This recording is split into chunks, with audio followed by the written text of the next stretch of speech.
श्रद्धालुओं प्रणाम। आज हम जो बात करने जा रहे हैं वो चाहे समाज कोई भी हो और सभी समाज में जो हमारे आपके किसी के भी वो बच्चे जो विवाह के योग्य हो गए हैं और सभी परिवार वाले, सभी संबंधी, रिश्तेदार आदि सब यही आशा लगाएं कि हमारे बच्चों के लिए सुयोग्य वधू मिले या सुयोग्य वर मिले। अब दूसरी बात कि आज का जो दौर, पढ़ाई का दौर जो चल रहा है, सीधी सी बात है कि जिस तरह से कन्या विवाह पहले होते रहे थे अब वो समय नहीं। पढ़ाई में ही लगभग 25 साल की उम्र लड़का या लड़की की स्वाभाविक है हो जानी। अब उसके बाद जब कोई भी बेटा या बेटी के परिवार वाले या बीच वाले रिश्तेदार, सगे संबंधी जो उनके बारे में सोचते हैं कि ये युवा हो गया है या बेटी जवान हो गई है, पढ़ाई पूरी हो चुकी है और इसके वर या वधू का हम विचार करें, तो बहुत कम परिवार वालों का ये सौभाग्य है कि उनको बहुत जल्दी अपने बच्चे या बच्ची के लिए कोई सुयोग्य वर या कोई कन्या मिल जाए। अन्यथा बहुत से लोग तो यहाँ तक भी कहने लगे हैं बच्चों को कि आप खुद ही अपने लिए जोड़ी का वर या वधू ढूंढ लें। उसके बावजूद भी जो भ्रांतियाँ देश में या हमारे समाज में चल रही हैं, इतना समय बीतने के बाद जब कोई सुयोग्य वर या वधू कोई मिल भी जाए परिवार वालों को, तो बात आ जाती है कुंडली मिलान पे। अब कुंडली मिलान में जब कोई भी लड़के वाला या लड़की वाला किसी विद्वान के पास पहुंचता है तो वहाँ जो भ्रांतियाँ आ रही हैं सामने, लगभग आज के समय में 85% ये भ्रांति है कि आपका लड़का मांगलिक है या आपकी लड़की मांगलिक है और सामने वाला लड़का या लड़की मांगलिक नहीं है। इतना ही नहीं, उनको परिजनों को यहाँ तक भी बताया जा रहा है, बताया जा चुका है कि अगर इस लड़के या इस लड़की से शादी हो गई तो या तो ये लड़का मरेगा या ये लड़की मरेगी। अब ये जो भ्रांति है, हम आपको ये बता दें कि जो मांगलिक का जो दोष है उसके लिए शास्त्रों में 8 श्लोक बताए गए हैं, हम बताएंगे। लेकिन उन 8 श्लोकों का रट्टा लगा के बैठ चुके जो विद्वान, शायद या तो उनका परिहार जानते नहीं हैं या फिर हो सकता है कि वो बताने में सक्षम नहीं हैं। दूसरी बात, इतना कुछ करने के बाद भी अगर योग्य वधू और वर की तलाश परिजनों ने कर ली और वहाँ अंत समय तक भी जब तक संस्कार ना हो जाएं तब तक भी अपर शब्द अगर लग गया, अगर शब्द अगर किसी विद्वान ने लगा दिया, तो वो पेरेंट्स भूल के भी ना तो उस बिटिया के साथ अपने बच्चे की शादी करेंगे लड़के की, ना लड़की वाले उस लड़के के साथ करेंगे। अब भ्रांतियां जो चल रही, भ्रांतियां देखिए, श्लोक जो है बिल्कुल ठीक है कि जिस तरह से हम कुंडली मिलान के समय में वर्ण, वैश्य, तारा, ग्रह, मैत्री, नाड़ी, अन्नकूट आदि इनका सबका विचार करते हैं, तो मांगलिक दोष पे भी विचार करना चाहिए, किया जाता भी है। क्यों कि जो मंगल ग्रह है ये रक्त का कारक है। रक्त का कारक मतलब यानी कि क्रूर ग्रह है। अगर लड़के और लड़की के मंगल का परिहार नहीं हुआ तो जायज़ सी बात है बिल्कुल कि अगर एक को दिक्कत आएगी तो दूसरे को भी आएगी। दोनों को दिक्कत आ जाएगी तो परिवार में दिक्कत आ जाएगी। यानी कि रक्त से रक्त का संबंध ये मंगल का नेचुरल गुण है। अब जो मंगल को मांगलिक दोष को बताने वाले जो श्लोक हैं, देखिए जो पहला श्लोक है अगस्त संहिता का श्लोक है, धने वैवे च पाताले जा मित्र चाष्टमे कुजे भार्या भर्तु विनाशनाय भर्तु च स्त्री विनाशनम। बिल्कुल सही लिखा है। उसके बाद धने वैवे च पाताले जा मित्री चाष्टमे कुजे कन्या भर्तु से विनाशनाय भर्तु च कन्या विनश्यति। तीसरा श्लोक लग्ने वैवे चतुर्थे चा सप्तमे व अष्टमे कुजाः भर्तारम नाश्येत भार्या भर्ता भार्या विनाश्येत। उसके बाद लग्ने वैवे च पाताले जा मित्री चाष्टमे कुजे स्त्रीणाम भर्तु विनाशाः स्यात् पुंसां भार्या विनश्यति। और एक श्लोक लग्ने वैवे सुखे वापि सप्तमे व अष्टमे कुजे सुख दृग योग हीने च पत्तिम हंतिम न संशयम। उसके बाद एक श्लोक और है लग्ने वैवे च पाताले जा मित्री चा अष्टमे कुजे कन्या भर्तु विनाशनाय भर्ता कन्या विनाश का। अब यहाँ इन श्लोकों के आधार पे मंगल को देख के कोई भी विद्वान बता देगा कि आपकी लड़की मांगलिक है या आपका लड़का मांगलिक है। अब जब ये शंका लड़के या लड़की वालों को हो गई तो ये 100% चैलेंज है कि मैंने बताया था कि जहाँ पर लग गया वहाँ वो रिश्ता नहीं करेंगे, और वो योग्य लड़का जिसके लायक वो बेटी हो चुकी या उस बेटे के लायक वो लड़की मिल गई वो वहाँ रिश्ता नहीं करेंगे, और भटकते भटकते उन बच्चों की उम्र और भी ज़्यादा हो जाएगी। हार के माँ बाप यही कहेंगे कि आप खुद देख लो, या फिर बहुत से और तरीके भी हैं। अब जो बात थी कि श्लोक के अंदर जो ज़्यादातर विद्वान ये जो मुहूर्त संग्रहण दर्पण का जो श्लोक है लग्ने वैवे च पाताले जा मित्री चाष्टमे कुजे कन्या भर्तु विनाशनाय भर्त्या भर्तः कन्या विनाशिका, इसी श्लोक के आधार पे अपना निर्णय उन पेरेंट्स को सुना देते हैं। दूसरा श्लोक के अंदर जो शब्द आया है कन्या भर्तु विनाशनाय, यानी कि वो जो है लड़का उसकी शादी हो चुकी, जिसकी शादी हो चुकी उसके लिए भर्ता शब्द है। शब्दों का भेद है, थोड़ा सा श्लोक के अंदर समझने का भेद है। कन्या ऐसी कन्या जिसकी शादी नहीं हुई, कोई भी माँ बाप उस कन्या का विवाह शादीशुदा के साथ कैसे करेगा, पहला विचार।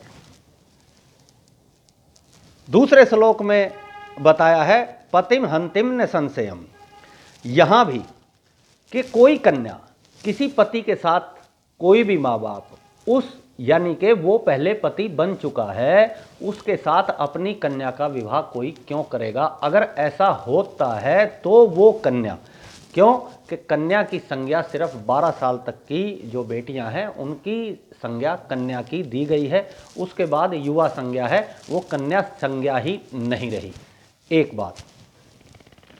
दूसरी बात कि मंगल दोष की जो बात कही है, जबकि पूरे चराचर में 12 जो कुंडली के भाव हैं तनु धनु सोगत सुगम पुत्र शत्रु कलत्र काहा, ये जो 12 भाव हैं कुंडलियों के, इनमें जब विद्वान लोग उन 12 भावों के परिहार या उनका उपाय बताने में समक्ष हैं तो मंगल दोष का परिहार क्यों नहीं बताने में समक्ष? क्यों ये बात अड़ा के लोग बाग बैठ जाते हैं कि आपका लड़का मांगलिक है या आपकी लड़की मांगलिक है, आपकी ये शादी उन बच्चों से या उन बच्चियों से नहीं हो सकती, क्यों? अब देखिए, श्लोक ये थे उस दोष को बताने वाले जो मांगलिक को डिक्लेयर कर रहे हैं कि लड़का या लड़की वाकई मंगल का दोष इनमें है। अब समझने की बात क्या है? एक बात समझने की ये है कि जिन बच्चों की शादियां हम बता चुके कि 25 साल की जो आयु है वो कन्या की संज्ञा ही नहीं रही। पहला, क्यों अष्टवरदा भवेद गौरी, 9 में रोहिणी भवेद, 10 में कन्या प्रोक्ता, द्वादशले वृषली मता। के 10 वर्ष की जो संज्ञा है सिर्फ बेटियों की, वो कन्या की संज्ञा दी गई है। इसके बाद वृषली संज्ञा उनकी है, क्योंकि कन्या विवाह तो आजकल कोई कर ही नहीं रहा, तो मंगल दोष कहाँ से आ गया, एक बात। दूसरी बात देखिए, कितने श्लोक मंगल के परिहार के शास्त्रों ने बताए हैं। पहला, कुछ दोषवती ही गेयः कुछ दोषवत है किल, नास्ति दोषो च अनिष्टम दंपत्यो सुखवर्धनम। के मंगल दोष से युक्त कन्या अथवा वर का विवाह, दोनों का, या जिस तरह लड़की और लड़का, यानी कि मंगल दोष के कुप्रभाव, एक पहला ये बता दिया कि ठीक है उसका मंगल अष्टम में हो या द्वादश में हो या प्रथमा में हो, और ऐसा ही लड़की का भी हो, तो वो विवाह सुखवर्धनम, सुख की प्राप्ति देने वाला है। उसके बाद अब यहाँ से परिहार बताए हैं। ये पहला परिहार है कि बहुत अच्छी बात है कि किसी का मंगल पहले में हो, चौथे भाव में हो, सप्तम में हो, अष्टम में हो, दसम को भी मानते हैं, द्वादश में हो, और ऐसा ही वो लड़की का या लड़के का भी मिल जाए, तो कह दिया कि दंपत्यो सुखवर्धनम, सुख से उनकी शादी और जीवन जो है आनंद में बीतेगा। उसके बाद दूसरा देखिए, ये विद्वानों के लिए अब जो आगे बात जो चल रही है, शनि भौम अथवा कश्चिद पापो वा तादर्शो भवेत, तेषेव भावनेशेव भौम दोष विनाश करता। दूसरा, भौमेन सदर्शो भौमः पापो वा तादर्शो भवेत, विवाह शुभदः प्रोक्त चिरायु पुत्र पौत्रदा। तीसरा, भौम तुल्यो यदा भौमो पापो वा तादर्शो भवेत, उद्वह शुभदः प्रोक्त चिरायु पुत्र वर्धनम। के ये श्लोक शास्त्रों के हैं जिनका परिहार उन माँ बापों तक नहीं पहुँच पाता, सिर्फ मंगल की रट लगा के उनके विवाह में किसी तरह की अड़चन पैदा कर दी जाती है। बता रहे हैं कि वर या वधू की कुंडली में जिस स्थान में मंगल हो, उसी स्थान में वधू या अथवा वर की कुंडली में शनि हो, मंगल ही हो, सूर्य हो, राहु या कोई भी पापो तादर्शो, कोई पाप ग्रह स्थित हो, तो मंगल दोष का परिहार हो जाएगा, यानी कि उन बच्चों की शादी सुविधा और मंगल प्रदा होगी।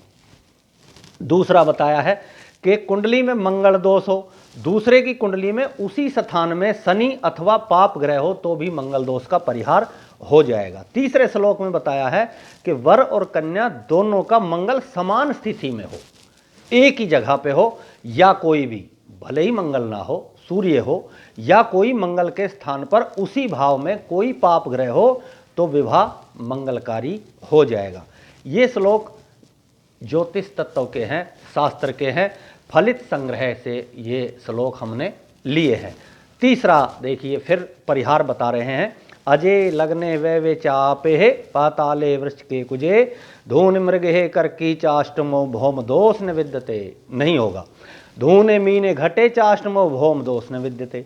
कि मेष राशि का मंगल विद्वानों के लिए है, जो लोग ऐसा करके भ्रमित कर देते हैं उनके लिए श्लोक है कि मेष राशि का मंगल लग्न में हो, पहले भाव में, वृश्चिक राशि का चतुर्थ भाव में हो, और मकर राशि का सप्तम भाव में हो, और कर्क राशि का मंगल 8वें भाव में हो, तथा धनु राशि का मंगल द्वादश भाव में हो, तो मंगल दोष का परिहार हो जाता है, यानी कि उन बच्चों की शादी भी बिल्कुल आनंदमय और सुखमय रहेगी।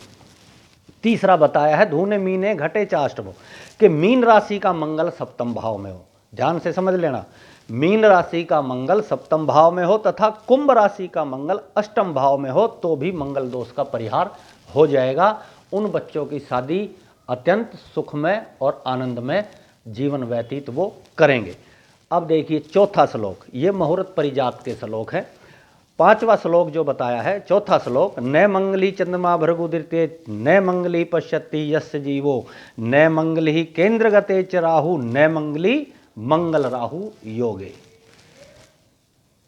के बच्ची का या बच्चे का मंगल तो देख लिया विद्वानों ने, लेकिन कह रहे हैं कि दूसरे भाव में चंद्र शुक्र का योग भी हो।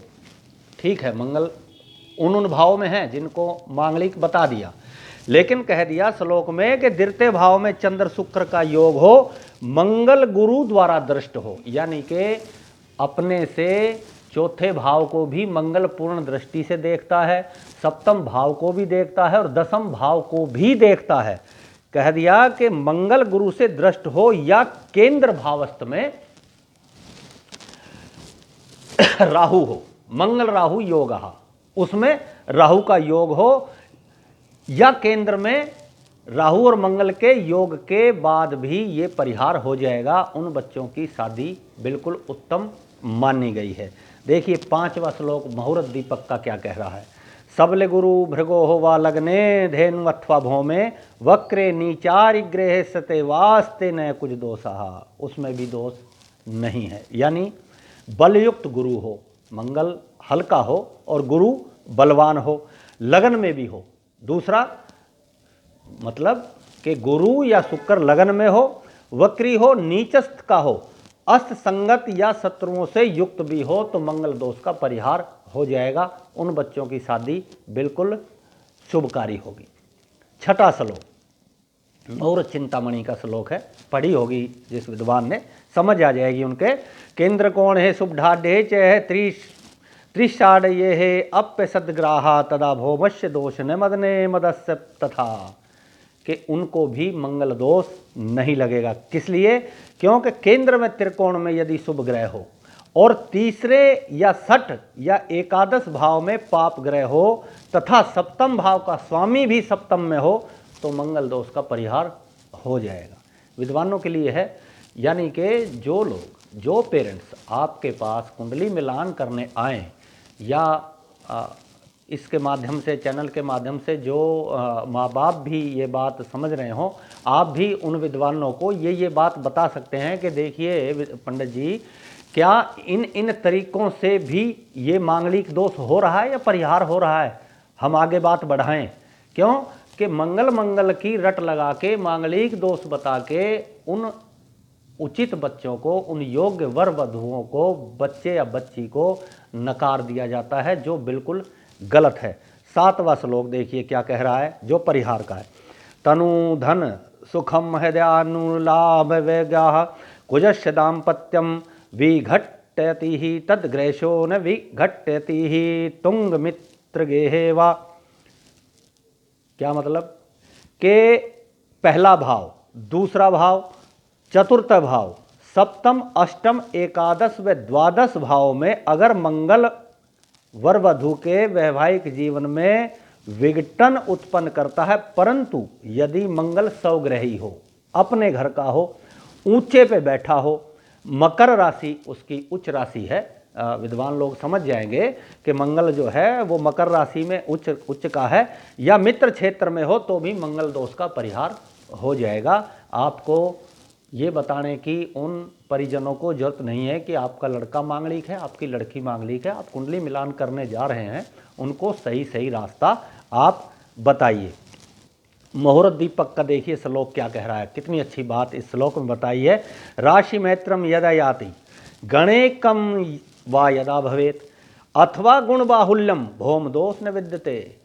क्या मतलब हुआ कि दोनों की परस्पर मित्रता हो राशि की, जिस तरह से मंगल और गुरु भी मित्र हैं, अन्य भी बहुत से आपसी मित्र और उनमें जो है संबंध का भाव है। राशि मित्रताओं में 12 राशियां जो हमारी हैं शास्त्रोक्त, उनमें एक दूसरे के मित्र शत्रु ग्रह जो हैं, कह दिया कि राशि मित्रता हो और गण एक हो, यानी दूसरा बता दिया कि 27 या इससे अधिक गुण भी मिल जाए, यानी कि गुण षोडशमा भी उत्तमा। शास्त्र कहता है कि 16 गुण वाला जो विवाह है वो अति उत्तम है। यहाँ 27 गुणों का जिक्र है कि 27 गुणों से अधिक अगर गुण मिल जाते हैं तो मंगल का परिहार हो जाएगा।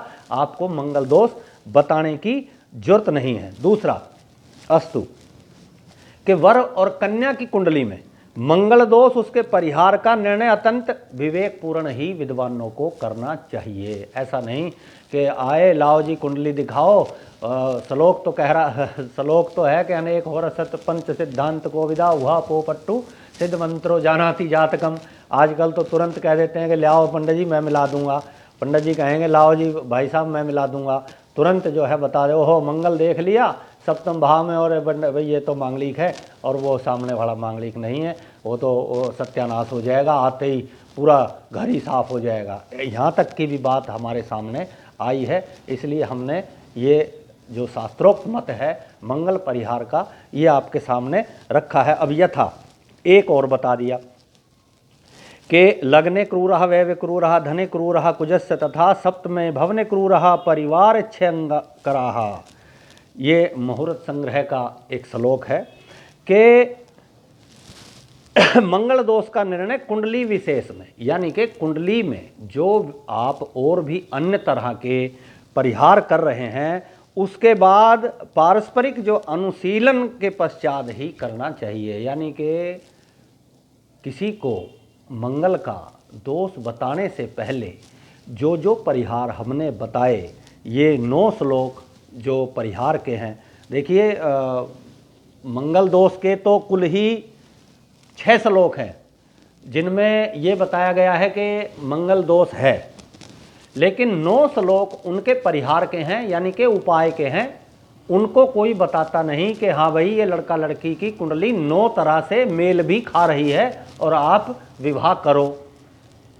28 गुण किसी के मिल रहे हैं तो मांगलिक दोष क्या करेगा, किसी की राशि मित्रता है तो मांगलिक दोष क्या करेगा, किसी में ये चीज़ के परिहार हो रहे हैं, किसी का अगर सूर्य लगन में है और मंगल चौथे भाव में है तो परिहार हो गया।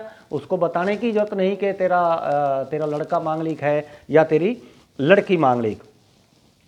अब जिस तरह एक और भी तरीका है कि जिस तरह मकर, मेष, वृश्चिक, सिंह, धनु और मीन राशि का मंगल जो है वो शुभदायी भी माना गया है। अब और एक श्लोक हम पढ़ दें कि सर्वे त्रिकोणे तारोह ग्राहा शुभ फल प्रदाहा सर्वोच्च सिद्ध शुभ फलम परकोति पूर्णम नीच सृगस्तु विफलम रिपुमंद्रे अल्पम भावा सर्वे शुभ पतियुता वीक्षा वा शुभैष्यहि तदत्त भावा सकल फलदाहा पाप द्रव्य योगहीना। के जो हम मिलाप करते हैं, कोई भी विद्वान जब कुंडली का मिलाप करेगा तो उस मंगल को ही ना देख के, यानी कि मंगल पे ही जोर नहीं देना है, अन्य जो मेलापक संबंधी तत्वों का भी विवेचन कर लेना चाहिए। उसके बाद उसको मंगल दोष आप बता सकते हो। अगर ये 9 परिहार किसी कारणवश हमने बताया था कि 85% लोग जो है इस भ्रम में जूझ रहे हैं कि मेरा बेटा मांगलिक है, मेरी बेटी मांगलिक है, लेकिन ये जो परिहार बताए इसके बावजूद भी जब मंगल दोष की स्थिति स्पष्ट ना हो तब विद्वान को चाहिए कि उसका कोई उपाय, उसका कोई समाधान कर दे। अब मंगल दोष अगर इनके बाद भी दिखाई दे रहा है, इतना कुछ करने के बाद, पहली बात तो 11 भाव जो 12 भाव में है, एक भाव में मंगल रहेगा और 11 भाव जो खाली रहेंगे, कहीं ना कहीं बहुत कम ऐसे चांस देखने को मिलते हैं कि बच्चा या बच्ची का परिहार ना हो। अदरवाइज सभी के परिहार मिलते हुए दिखाई दे जाते हैं। और इस बात में कई बार हमारी बातें भी, कई बार तर्क वितर्क भी विद्वानों से हुए हैं और उन्होंने मान भी लिया कि हाँ वाकई ये बात ठीक है। और उन बच्चों की शादियां हुई, बेटे और बेटियों से उनका परिवार भी परिपूर्ण है और वो अपना आनंदमय जीवन व्यतीत कर रहे हैं। भगवान की कृपा से कोई कष्ट उन पे आज तक भी नहीं आया है। दूसरा एक संदेश और हम जो महत्वपूर्ण है वो ये है कि इस मांगलिक परिहार को लेके इन कुंडलियों के माध्यम से, शास्त्रों के माध्यम से परिहार करवाएं। और जो संदेश है वो ये है कि किसी को लड़का या लड़की की कुंडली में मांगलिक दोष अगर पता लग गया तो आजकल क्या करेंगे, बेटा या बेटी वाला उस परिवार को अपना रिश्तेदार बनाने के लिए, यानी कि उस परिवार में अपने बेटे या बेटी की शादी करने के लिए ब्राह्मणों से, विद्वानों से यहाँ तक कह देते हैं कि पंडित जी हमने उसकी कुंडली मंगा ली, आप इस कुंडली से मैच करती हुई जिसमें हमारे बच्चों के गुण मिल जाएं, ऐसी कुंडली आप बना दो। और विद्वान लोग बनाते भी हैं। उनसे हमारी करबद्ध ये प्रार्थना है कि उन बच्चों के वास्तविक जीवन से खिलवाड़ ना किया जाए। क्यों कि आनंदमय और सुखमय जीवन के और भतेरे ऐसे रास्ते हैं, आशीर्वाद हैं कि दूधो नाओ पूतो फलो, ऐसा भ्रमित करके उनको ना बहकाया जाए, उनकी कुंडलियों से, उनके जीवन से खिलवाड़ ना किया जाए, ताकि उनका जीवन भविष्य में आनंदमय और सुखदायी हो। अस्तु। प्रणाम।